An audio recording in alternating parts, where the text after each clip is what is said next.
Brasil Império, século XIX. A luta pela participação dos negros na política começou muito antes da abolição da escravatura.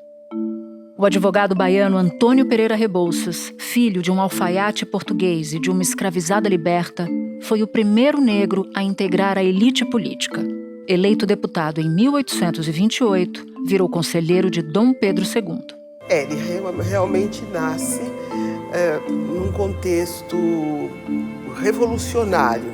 O Rebouças é alguém que tem uma dimensão de radicalidade por investir no quão profunda e necessária era a noção de cidadania. Então é alguém que vai trabalhar para que esses entendimentos, essas possibilidades fossem arraigadas, né, no cenário brasileiro, na política brasileira. Aos poucos, outros pioneiros conquistaram cadeiras nas casas legislativas, abrindo caminho para que mais representantes da população negra chegassem lá. Foi assim com o pernambucano Manuel da Mota Monteiro Lopes, filho de pai e mãe negros. Ele foi eleito deputado federal em 1909, na Primeira República, e foi empossado graças à mobilização popular em várias cidades, após uma dura campanha contra a entrada de um homem negro na Câmara. Em Santa Catarina, Antonieta de Barros deixou uma marca importante ao ser eleita deputada estadual na década de 1930. Filha de escravizada liberta, Antonieta combateu a discriminação dos negros e das mulheres e lutou pela valorização dos professores. Professora de português e literatura, defendia a educação para todos como uma arma capaz de libertar os desfavorecidos da servidão. Não é de hoje que a história de Antonieta de Barros inspira movimentos negros e de mulheres no país. Hoje, pretos e pardos são 56% da população, mas sua representatividade está bem longe de ser maioria no Congresso Nacional. Dos 513 deputados federais, 121 se declaram pretos ou pardos, menos de 30%. No Senado, a representação é ainda menor. Apenas 20 das 81 cadeiras são ocupadas por pessoas que se declaram negras. Direito à voz, né? Temos voz, mas nem sempre ou quase nunca temos ouvidos atentos às vozes negras e o que a gente pode chamar de racialização, né, das medidas, dos projetos. Da redação do G1, eu sou Natuzaneri e o assunto hoje são as pautas prioritárias da bancada negra.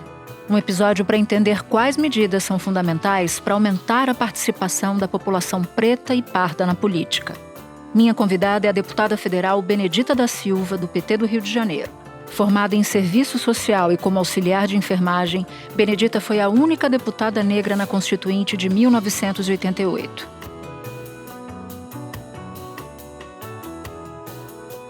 Segunda-feira, 20 de novembro, Dia da Consciência Negra. Deputada, a senhora fez um discurso agora, no começo de novembro, bastante emocionado, no dia da criação da bancada negra na Câmara dos Deputados. E eu vou pedir para a senhora nos relembrar como é que foi essa operação, essa batalha para a instalação dessa bancada e qual é a importância dela? Por que a senhora se emocionou tanto? Eu emocionei porque eu fui a primeira deputada federal negra do país e quando nós trabalhamos na Constituinte, nós ali tínhamos apenas 3 parlamentares, que era eu, o K.O., Edmilson, aliás, 4, e o Paim. E nós formamos ali uma bancada naquele momento, porque todos os demais, somente eu, estava com a bandeira da negritude. Eles eram a bandeira do sindicalismo. Mas nós tivemos essa primeira bancada que trabalhou muito, uma primeira bancada que conseguiu, na Constituição brasileira, garantir desde quilombolas, né, os direitos das terras quilombolas, a questão da mulher, a questão das ações afirmativas e tantas outras questões que passaram na Assembleia Nacional Constituinte. Bom, de lá para cá, passaram-se 35 anos. Não é pouco. 35 anos depois, a gente consegue formar uma bancada definitiva, uma bancada que nós teremos que aumentá-la em todo o processo eleitoral, uma bancada que vai ter assento à mesa para discutir e debater e formular projetos de interesse dessa comunidade para o Brasil inteiro, e ali com a parceria também com a representação indígena. Para uma pessoa com 81 anos, que vem desde a Constituinte, fazendo esse trabalho, né, e Paim lá no Senado, olha, você alcançar uma bancada que vai ser uma bancada ouvida, que vai formular, uma bancada que vai estar buscando o interesse da maioria da população brasileira nas suas relações sociais, econômica, política. Olha, isso, para mim, foi o que nós poderíamos dizer, foi uma consagração dos esforços feitos até então. E até hoje ainda me emociono muito naquele momento. E saber que meus netos, né, saber que os meus bisnetos também poderão dar essa contribuição, porque ele já encontrou uma porta aberta que a gente tem que permanentemente, né, estar ajudando, debatendo, discutindo para que a gente chegue. E eu, sinceramente, eu não tive como segurar o meu choro. É um choro de gratidão. Agradeço muito a Deus de ter me dado essa oportunidade de viver para ver essas coisas acontecendo. Deputada, nossa decana da casa, a deputada Benedita da Silva. Senhor presidente, eu nem sei se eu consigo falar. Viver 81 anos e ter dedicado a maior parte da minha vida política, nesse momento eu me sinto recompensada. Eu agora tenho uma bancada, eu agora tenho uma frente que vai dar continuidade a uma luta de séculos e séculos. Agora, deputada, acho que vale a pena explicar para quem nos ouve quantos parlamentares há na bancada negra e qual é a diferença de bancada para frente parlamentar, porque muita gente que nos acompanha pode não saber da diferença, se a senhora puder nos explicar. Uma frente parlamentar é uma relação que se tem, né, de uma ideia que se cria em torno, por exemplo, eu tenho a frente parlamentar do meio ambiente. Ela não tem o poder de voto, mas ela tem o poder de influenciar, o poder de estar ali na comissão do meio ambiente, fazendo e trazendo as reivindicações, né, da sociedade nesse sentido. Uma bancada é aquela em que nós, nesta questão da negritude, nós vamos atuar conjuntamente em interesses iguais para a nossa comunidade. Portanto, como é que vai funcionar? É uma bancada que vai ter uma coordenadoria geral e depois 3 vice-coordenadores. Esses deputados eles vão ser eleitos sempre no dia 20 de novembro, né, que é a data da consciência negra. E outro ponto importante, porque a criação dessa bancada, ela mexe no regimento interno da Câmara dos Deputados, e aí com isso nós vamos ter, por exemplo, um representante da bancada podendo falar semanalmente naquele espaço que é ali reservado para as lideranças, né, dos partidos poderem falar. Então a bancada vai poder ali levar o posicionamento de seus representantes na Câmara dos Deputados. Então, eu sou do PT, outros vão ser de outros partidos, mas nós batalharemos por interesse comum, como é hoje a bancada feminina. Então, nós teremos a bancada negra que vai ter o seu tempo para se manifestar em torno do que nós entendemos ser importante. Vai ter o seu líder, que é o líder dessa bancada negra, né, que vai liderar e dialogar conosco, e nós estaremos vendo quais os projetos de nosso interesse, tal qual fazemos na bancada feminina. O que eu entendo é que a frente é uma união em torno de uma ideia, ou de um tema, ou de uma determinada agenda, e uma bancada é se sentar à mesa com quem decide as coisas no Congresso Nacional, né? Então, acho que essa é a diferença. É um status. É a diferença. É um espaço de poder real, né?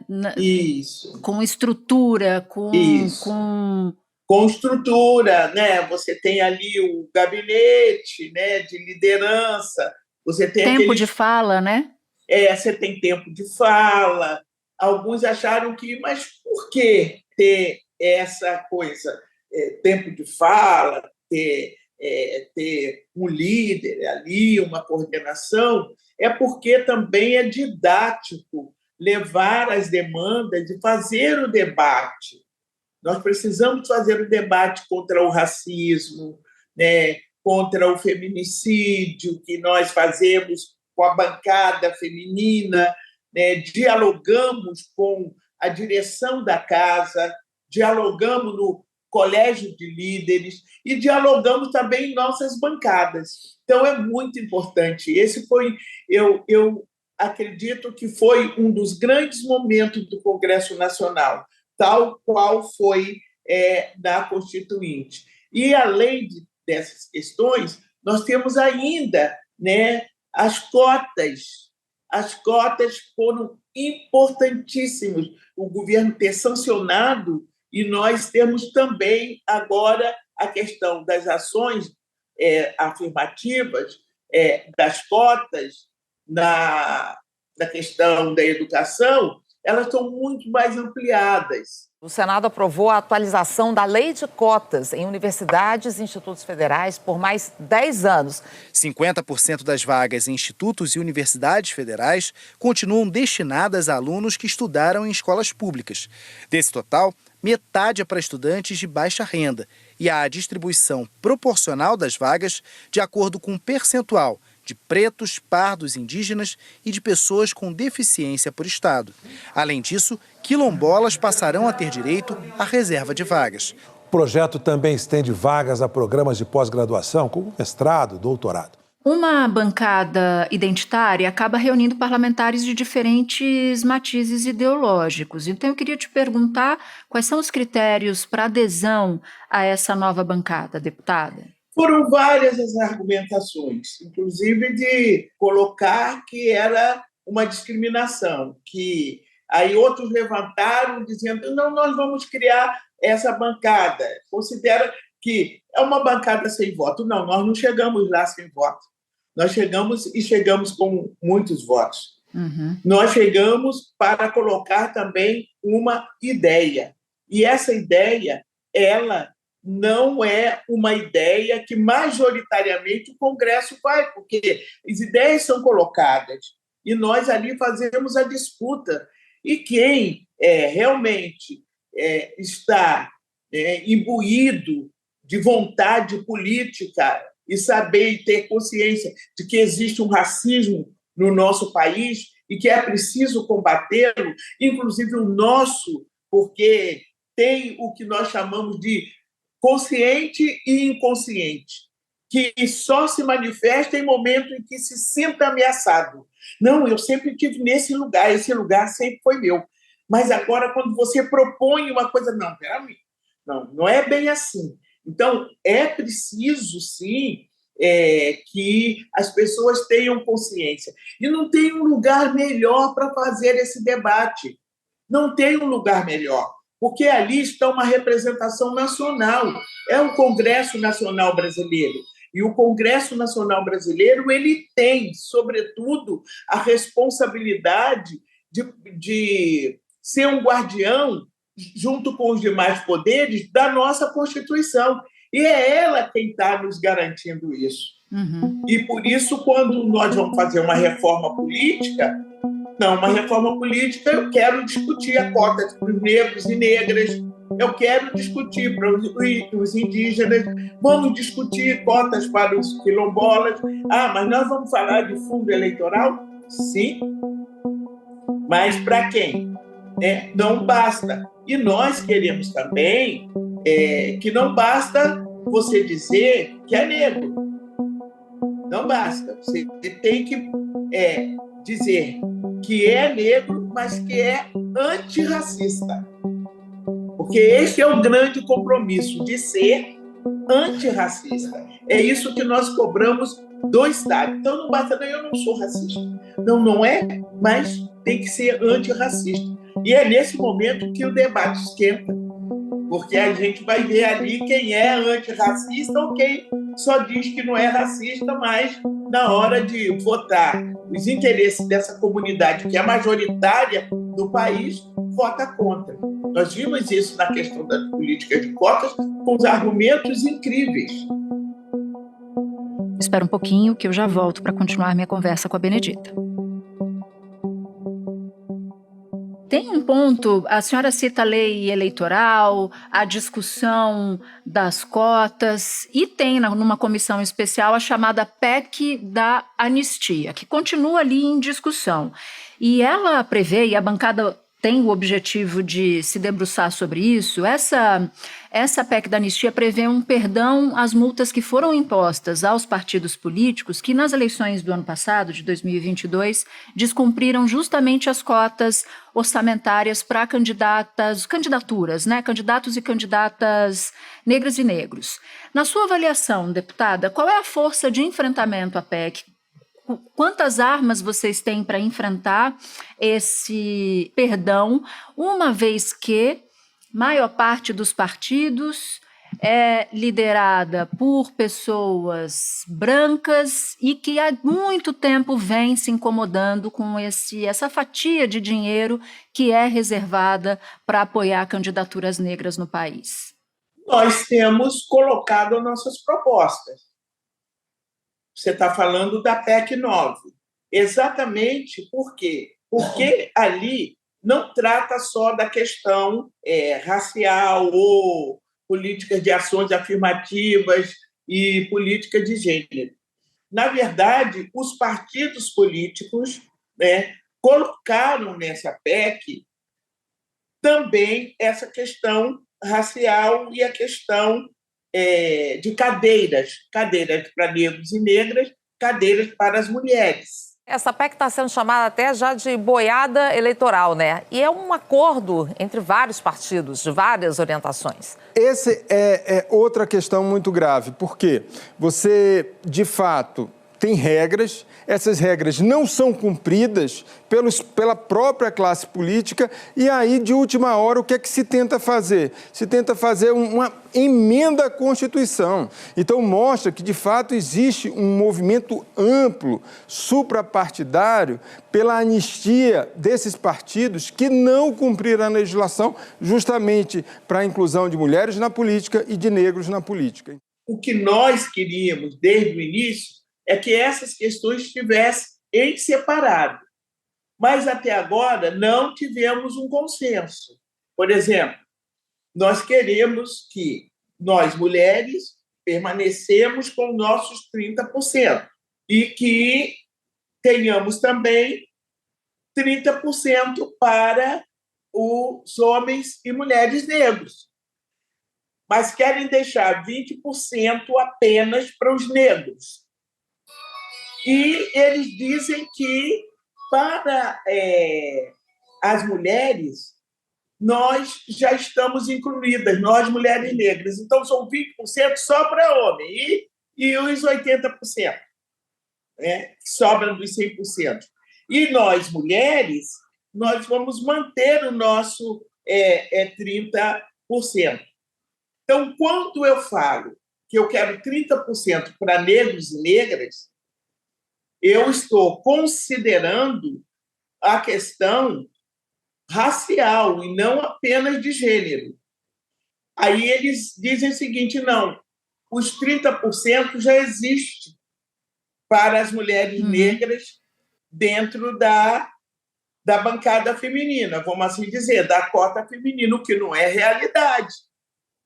Não é realidade. Então, ainda é muito profunda essa discussão e também nos interesses dos partidos, que alegaram não ter cumprido as cotas das mulheres, foram cumpridas, mas que as cotas raciais não puderam ser cumpridas porque, quando o tribunal, da minha consulta feita, não deu tempo para que eles pudessem fazer as adequações necessárias para, inclusive, identificar negros e negras nos partidos e poder passar as cotas ali colocadas também, né, dos recursos do fundo eleitoral para essas candidaturas.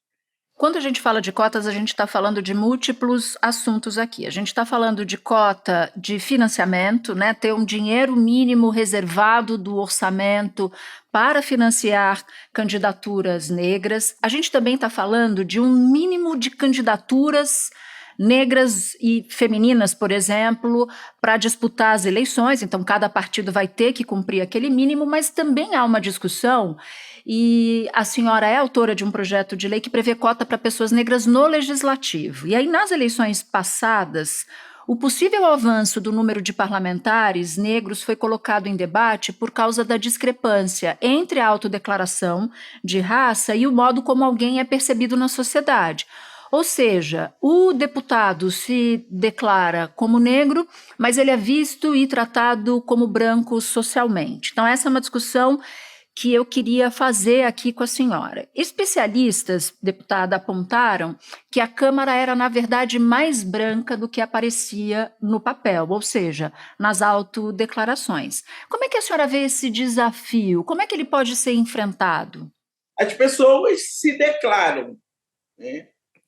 Mas é importante saber que, ao declarar-se, que elas também sejam identificadas com essa causa, né? Eu sou uma mulher negra, eu estou no Congresso Nacional, nunca abandonei essa bandeira e sempre fui negra, em todos os momentos da minha vida. Mas o que nós consideramos de negros e negras no país, pretos e pardos, constitui-se o universo do negro. A pesquisa de domicílios do IBGE mostra que, em 10 anos, aumentou 32% o número de brasileiros que se declaram pretos e quase 11% os que se declaram pardos, nomenclatura usada pelo IBGE. Pelos números atualizados, pretos e pardos representam agora 56% da população. Já o percentual de pessoas que se declaram brancas caiu para 43%. Nós queremos também, não é só que você tenha, né, o financiamento da campanha oriundo do fundo, mas que você tenha também espaço nos programas, entende? Não é só isso, né? Você quer estar nos programas, você quer ter tempo de programa de televisão, porque é essa forma que faz com que as pessoas saibam que você também é candidata ou candidato. E na Câmara, nós debatemos todas as vezes em que falamos dessa questão da nossa participação, né, no Congresso Nacional, nós temos outras questões colocadas. Por exemplo, eu não quero apenas defender os projetos que dizem respeito aos negros e negras. Eu sou uma parlamentar que vou estar defendendo a transversalidade de gênero e de etnia, mas nos projetos sobre economia, nos projetos sobre meio ambiente, no projeto sobre a questão social, nós queremos também fazer esse debate e colocar a transversalidade. Eu não posso, pura e simplesmente, discutir o mundo do trabalho sem transversalidade feminina e de etnia. Então, eu, como mulher negra, ganho muito menos do que uma mulher branca. As duas são discriminadas na relação de trabalho, ganham menos que os homens. Mas as negras menos ainda. Entende? Então, são essas questões que buscamos ter e fazer realmente. Agora, deputada Benedita, a gente grava esse episódio que vai ao ar no dia 20 de novembro, que é o Dia da Consciência Negra. E eu sei que a senhora é autora de um projeto que torna esse dia, essa data, um feriado nacional. E um outro projeto, no mesmo sentido, do senador Ranolfo Rodrigues, já foi inclusive aprovado no Senado. Atualmente, segundo o levantamento aqui da produção do assunto, 6 estados e mais de 1.000 cidades decretam feriado nesse dia, segundo a Fundação Cultural Palmares. Qual é a importância de nacionalizar esse feriado, deputada? E qual é a expectativa para que esse projeto seja aprovado? Há chances de aprovação? Eu penso que agora nós temos um ambiente mais propício, posso assim dizer. As pessoas estão ouvindo mais essas questões de ordem racial. E Zumbi dos Palmares, o Dia Nacional da Consciência Negra, não é uma questão de um herói, porque também foi um projeto meu, que se tornou Zumbi, herói da pátria brasileira. Não é ele herói da pátria brasileira, não é um herói só para os negros, só os negros têm que comemorar esse dia. Portanto, faz parte do resgate histórico das lutas do povo negro, e Palmares representou para esse país uma sociedade muito plural, porque não tinham somente os negros, apesar de serem majoritários, mas não tinham somente os negros. E tinha também os brancos e tinha essa parceria, né, do povo que aqui no Brasil estava descoberto, era exatamente o direito descoberto, os direitos da população indígena e dos negros que eles fizeram escravos. Nas escolas, por exemplo, não se fala sobre esse momento do Brasil, porque querem esconder, né? E já disseram isso. Isso é uma vergonha ter isso numa Constituição, né? O combate à discriminação. Aqui não tem escravidão, já passou. Não, aqui tem escravidão, precisa ser combatida e precisa nós termos referência. Por isso está lá na Constituição, né, que nós devemos, principalmente na comunicação, na educação, introduzir no ensino brasileiro o ensino da história da África. Deputada Benedita, muito obrigada por ter topado falar com a gente aqui no assunto. Agradeço muito o seu tempo. Bom trabalho. Eu é quem agradeço a você e dizer que o assunto é grande, né? É mesmo um assunto, né? E que quão bom foi também estar aqui no assunto com você. Muito obrigada. Este foi o Assunto, podcast diário disponível no G1, no Globoplay, no YouTube ou na sua plataforma de áudio preferida. Comigo na equipe do Assunto estão Mônica Mariotti, Amanda Polato, Lorena Lara, Luiz Felipe Silva, Gabriel de Campos, Tiago Kazuroski, Felipe Neri e Etos Kleiter. Eu sou Natuza Neri e fico por aqui. Até o próximo assunto.